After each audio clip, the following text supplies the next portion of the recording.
Assalamualaikum warahmatullahi wabarakatuh. Perkenalkan, saya Vina Fiaf Al-Khalilah dengan nomor induk mahasiswa 250101110050 bersama rekan saya Abu Ayub Al-Ansori dengan nomor induk mahasiswa 250101110042. Kami dari kelompok 4 akan memaparkan materi akar historis psikologi perkembangan dan teori belajar serta kedudukan psikologi perkembangan dan teori belajar dalam ranah pendidikan agama Islam.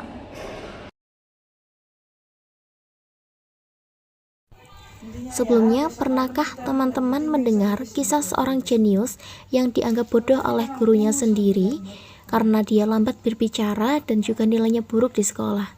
Namun kemudian ia mampu mengguncangkan dunia dengan teorinya, yaitu E sama dengan M kali C kuadrat.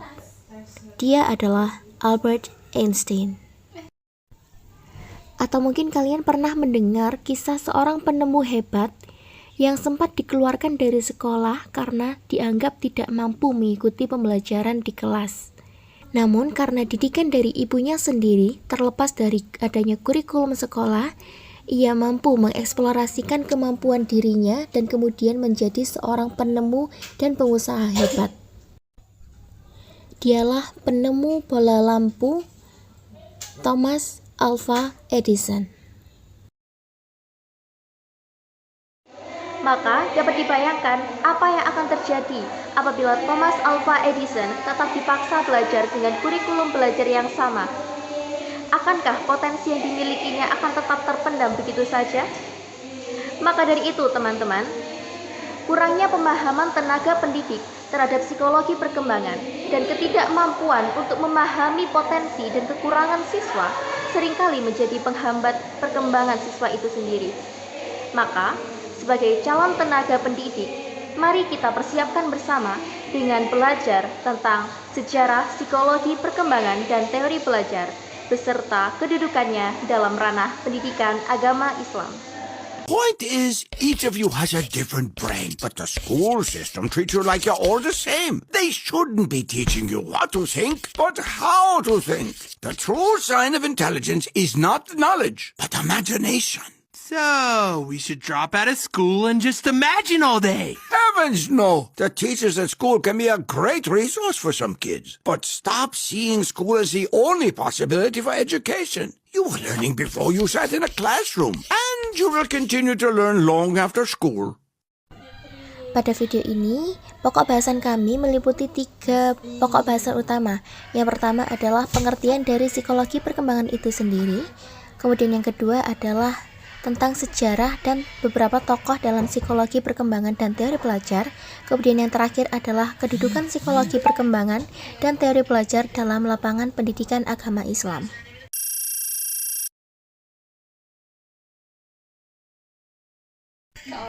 Sebelum kita mencoba memahami pengertian dari psikologi perkembangan, alangkah baiknya kita tahu terlebih dahulu pengertian dari psikologi itu sendiri.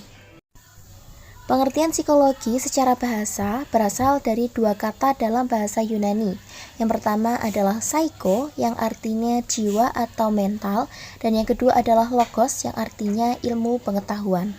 Maka secara singkatnya, psikologi secara bahasa adalah ilmu yang mempelajari tentang jiwa atau mental. Sedangkan menurut Marquez, psychology is the scientific study of the individual activities in relation to the environment. Secara bebas diterjemahkan, psikologi adalah studi ilmiah yang mempelajari tentang aktivitas individu dan juga hubungannya dengan lingkungan. Perkembangan ilmu psikologi tentunya telah terpengaruh oleh banyak ilmu-ilmu lainnya, seperti ilmu sosiologi, fisiologi, antropologi, biologi, dan lain-lain. Sehingga muncullah berbagai macam cabang ilmu psikologi lainnya, seperti psikologi klinis, psikologi forensik, hingga psikologi perkembangan salah satunya. Nah, apa itu psikologi perkembangan? Psikologi perkembangan didefinisikan sebagai salah satu cabang dari ilmu psikologi yang mempelajari perkembangan manusia beserta faktor yang membentuk pola perilaku setiap individu. Kajian ilmu ini membahas tentang bagaimana proses perkembangan serta perubahan jiwa atau mental individu manusia sepanjang siklus hidupnya.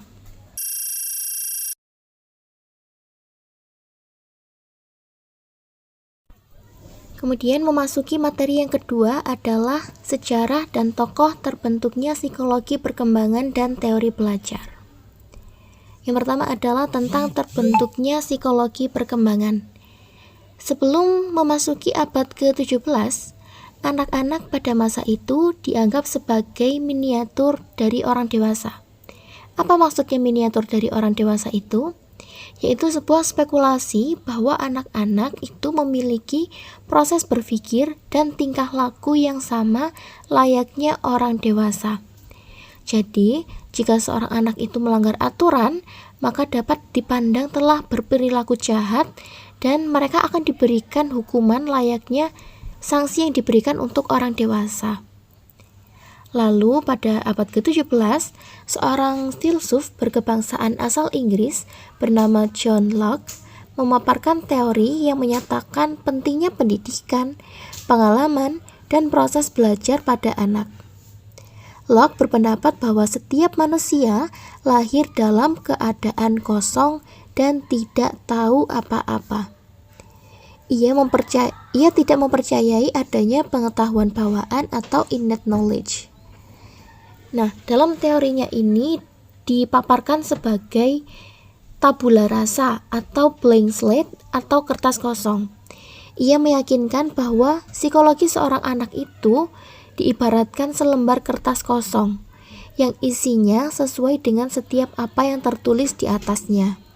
Untuk menyatakan bahwa seorang anak yang baru lahir itu baru dapat mengembangkan pengetahuannya melalui interaksi dengan lingkungan dan sosial di sekitarnya, begitu. Kemudian selanjutnya adalah terbentuknya teori belajar. Tokoh dan sejarah terbentuknya teori belajar di sini ada 4 teori. Yang pertama adalah teori belajar behavioristik, yang kedua teori belajar kognitivistik, yang ketiga humanistik, dan yang terakhir adalah konstruktivistik. Teori belajar yang pertama adalah teori belajar behavioristik. Bermula ketika Ivan Pavlov pada tahun 1887 melakukan percobaan terhadap anjing dan makanan untuk menguji respons yang dikaitkan dengan pemberian stimulus tertentu. Beberapa pakar dalam teori ini adalah Charles Hull pada tahun 1943 yang mengemukakan bahwa tingkah laku manusia digunakan untuk kelangsungan hidup.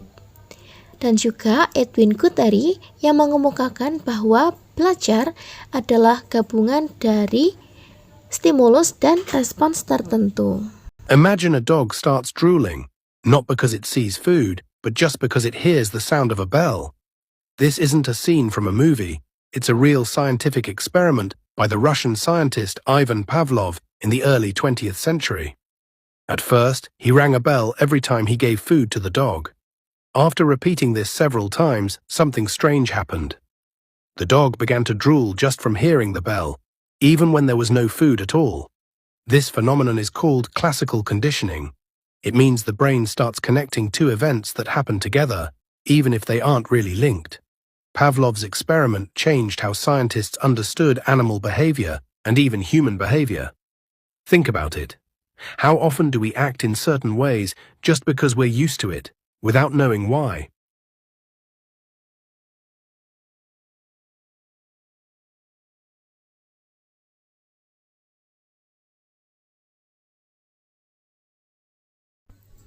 Kemudian yang kedua adalah teori belajar kognitivistik. Teori ini mengutamakan tentang bagaimana proses belajar itu terjadi dibandingkan hasil belajar itu sendiri. Merupakan pengembangan terhadap teori behavioristik yang berfokus pada pola perilaku dan mengabaikan proses kognitivisme. Jerome Bernard pada tahun 1960 mencetuskan teori yang disebut free discovery learning. Menurutnya, suatu proses pembelajaran akan lebih efektif jika individu diberikan kebebasan bereksplorasi. Kemudian yang ketiga adalah teori belajar humanistik. Teori ini muncul sebagai reaksi dari adanya teori behaviorisme dan psikoanalisis yang dianggap terlalu berfokus pada pendidik saja.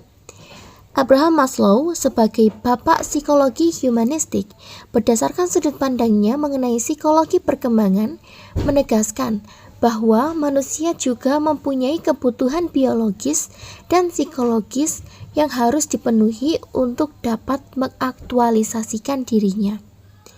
Teori ini menekankan bahwa manusia bukanlah robot, melainkan manusia memerlukan cara sehat untuk bisa maju dan berkembang. Atau dengan kata lainnya adalah memanusiakan manusia. Kemudian yang keempat atau yang terakhir adalah teori belajar konstruktivistik. Piaget 1973 berpendapat bahwa pemahaman dapat dibangun dari susunan atau penggabungan dari informasi yang dimiliki, kemudian direkonstruksi kembali. Dalam hal ini, pelajar diminta membangun ilustrasi internal dari apa yang telah mereka ketahui, diinterpretasikan, kemudian representasi. Struktur-struktur tersebut dan keterkaitannya membentuk dasar pengetahuan yang melekat. I'm going to pour blue water into each of these cups, and you're going to have to tell me when they have the same amount, okay?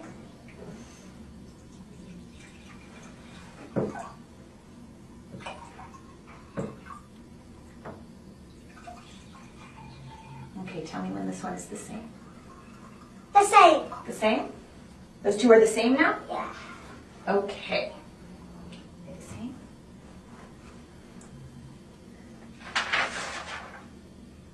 Good. The white is the same, huh? Good. Okay, now watch this. We're going to take the blue water from this glass, and we're going to pour it into this glass. Now, does this glass have more water? Does this glass have more water, or are they the same? Has more water. This one has more water? Can you tell me why? Because that one's higher than that one. That one's higher than that one. Right.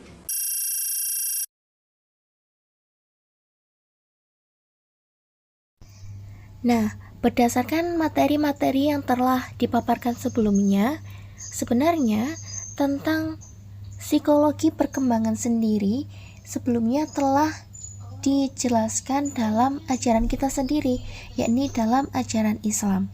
Lebih tepatnya pada hadis riwayat Bukhari, yaitu yang berbunyi An Abi Hurairah radhiyallahu anhu qala Rasulullah sallallahu alaihi wasallam kullu mauludin yuladu 'alal fitrah fa abawahu yuhawwidani aw yunassirani aw yumajjisani, yang artinya setiap anak yang dilahirkan itu dalam keadaan fitrah atau suci bersih.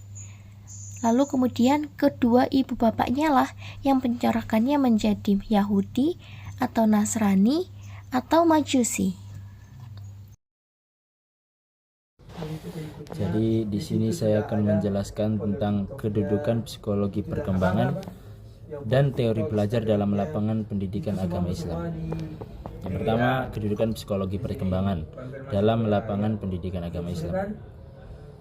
Jadi psikologi perkembangan itu memiliki peran yang sangat penting dalam pendidikan agama Islam, terutama bagi guru.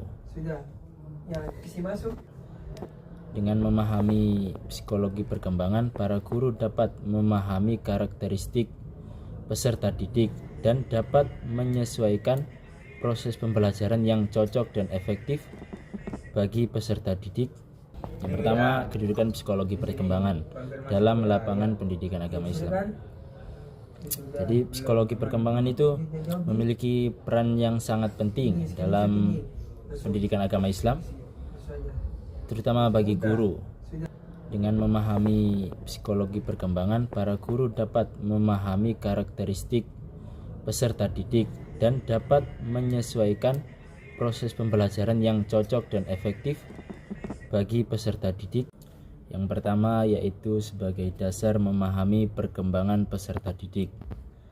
Jadi psikologi perkembangan itu memudahkan para guru dalam memahami perkembangan peserta didik baik dari segi fisik, intelektual, emosional, sosial, dan spiritual.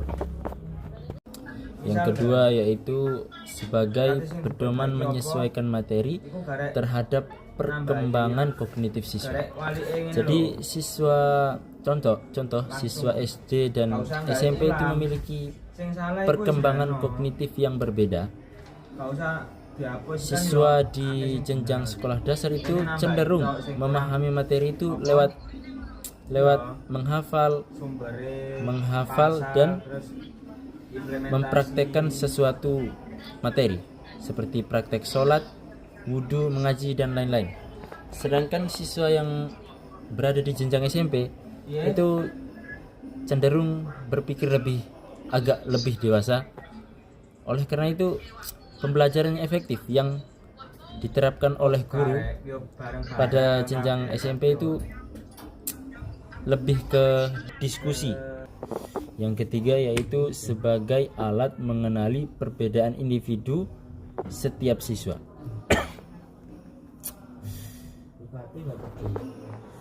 Jadi psikologi perkembangan ini juga menjadikan guru itu dapat mengenali perbedaan setiap individu seorang siswa.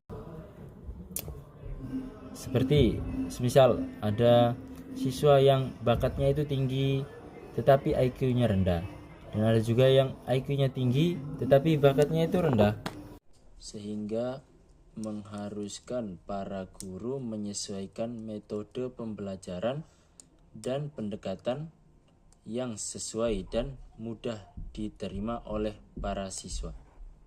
Dengan pengetahuan psikologi perkembangan ini, guru dapat menyesuaikan strategi pembelajaran yang efektif dan sesuai dengan potensi masing-masing siswa.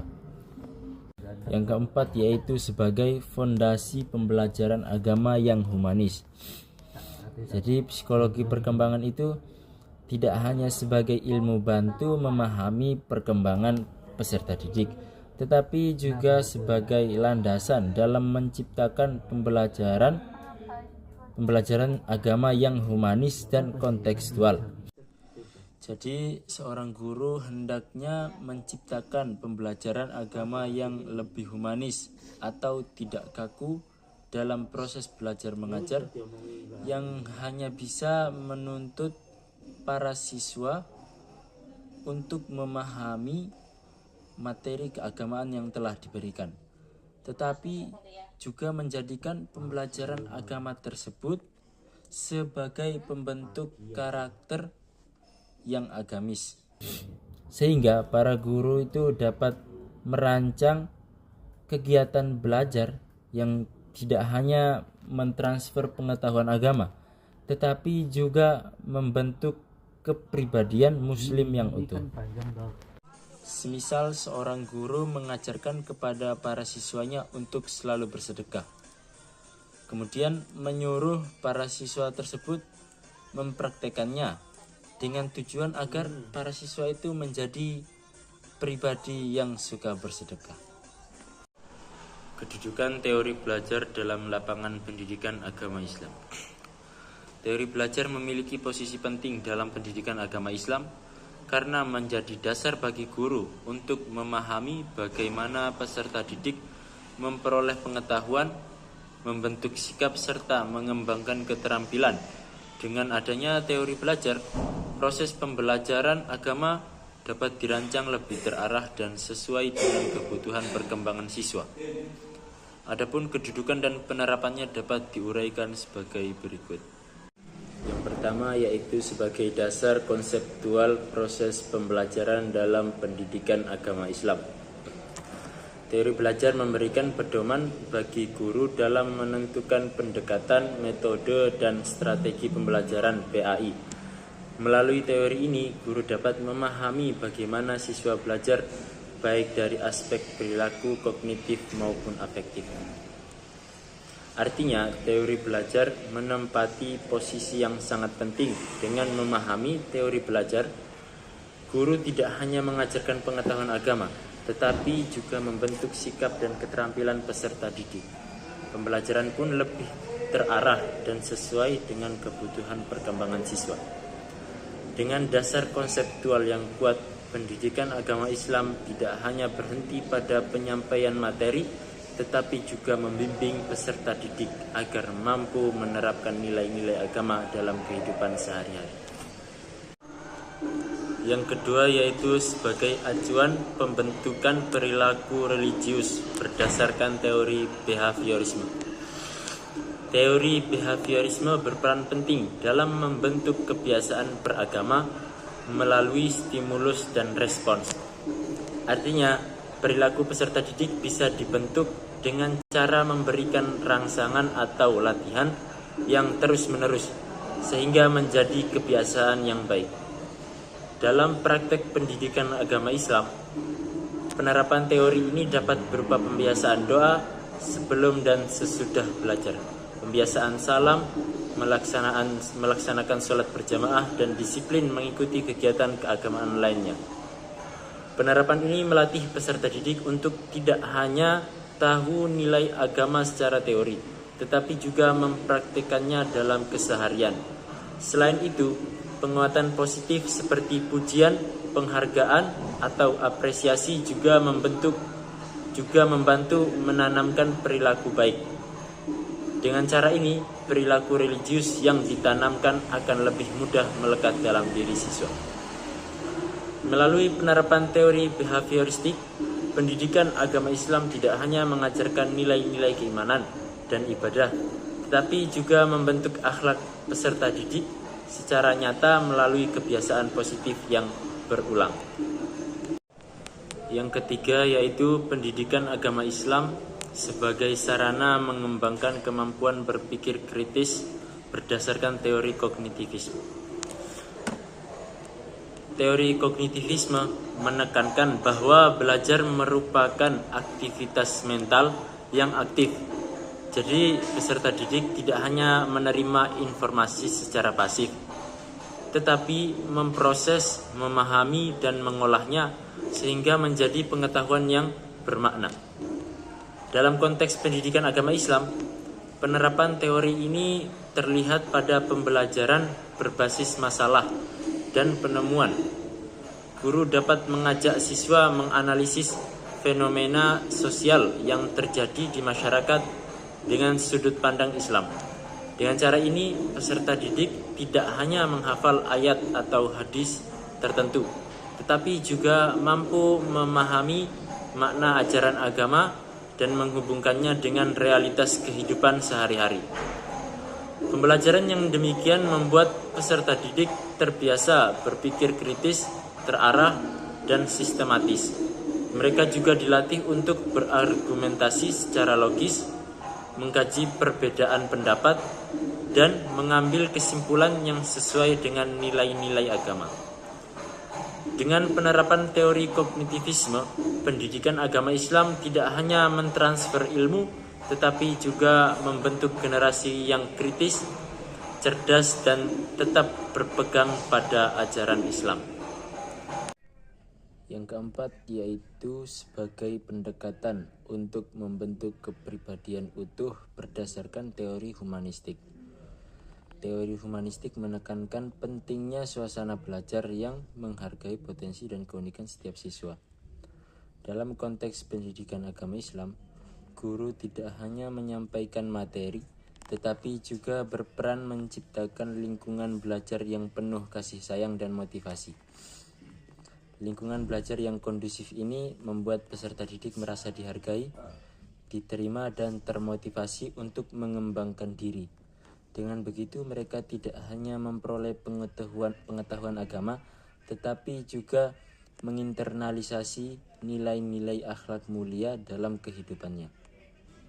Teori humanistik juga mendorong guru untuk membantu siswa menemukan makna dan tujuan hidupnya berdasarkan nilai-nilai Islam. Dengan bimbingan seperti ini, pendidikan agama Islam mampu membentuk pribadi peserta didik secara utuh, baik dari segi kognitif, efektif maupun psikomotorik, sehingga mereka tumbuh menjadi insan yang beriman, berakhlak mulia dan bermanfaat bagi lingkungannya.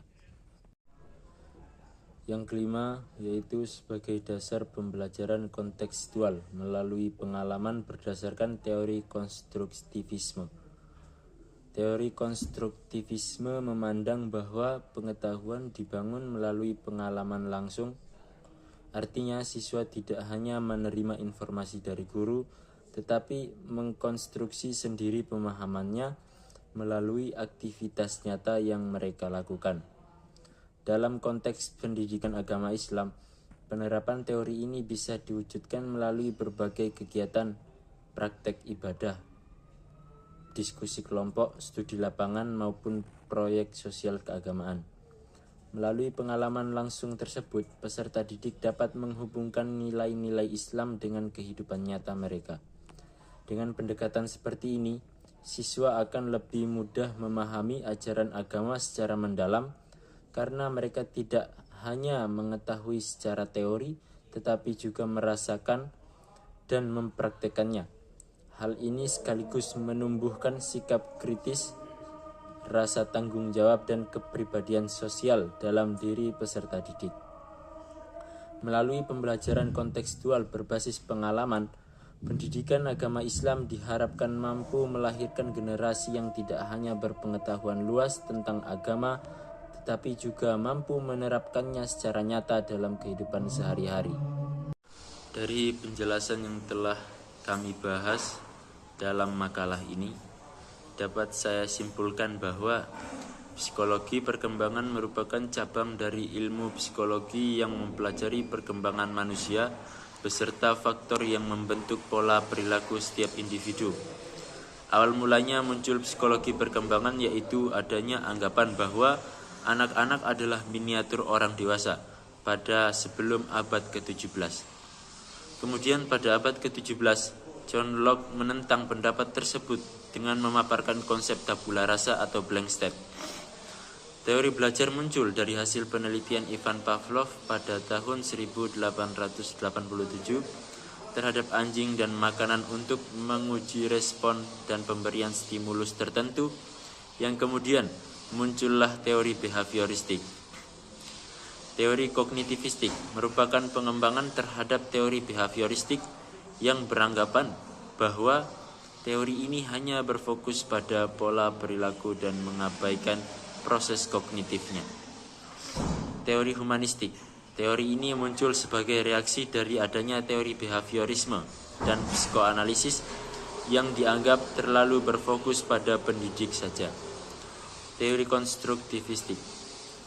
Pada tahun 1973, Piaget berpendapat bahwa pemahaman dapat dibangun dari susunan penggabungan dari informasi yang dimiliki yang kemudian direkonstruksi kembali.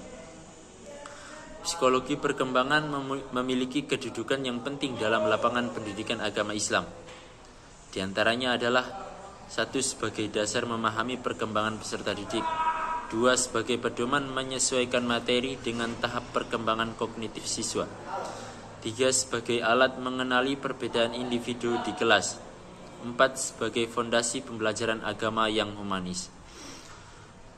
Teori belajar juga memiliki kedudukan yang tidak kalah penting dalam lapangan pendidikan agama Islam. Di antaranya sebagai berikut. 1. Sebagai dasar konseptual proses pembelajaran. 2. Sebagai acuan pembentukan perilaku religius berdasarkan teori behaviorisme. 3. Sebagai sarana mengembangkan kemampuan berpikir kritis berdasarkan teori kognitivisme. 4. Sebagai pendekatan untuk membentuk kepribadian utuh berdasarkan teori humanistik. 5. Sebagai dasar pembelajaran kontekstual melalui pengalaman berdasarkan teori konstruktivisme. Demikian penjelasan yang bisa saya sampaikan. Kurang lebihnya mohon maaf. Wabillahi taufik wal hidayah. Wassalamualaikum warahmatullahi wabarakatuh.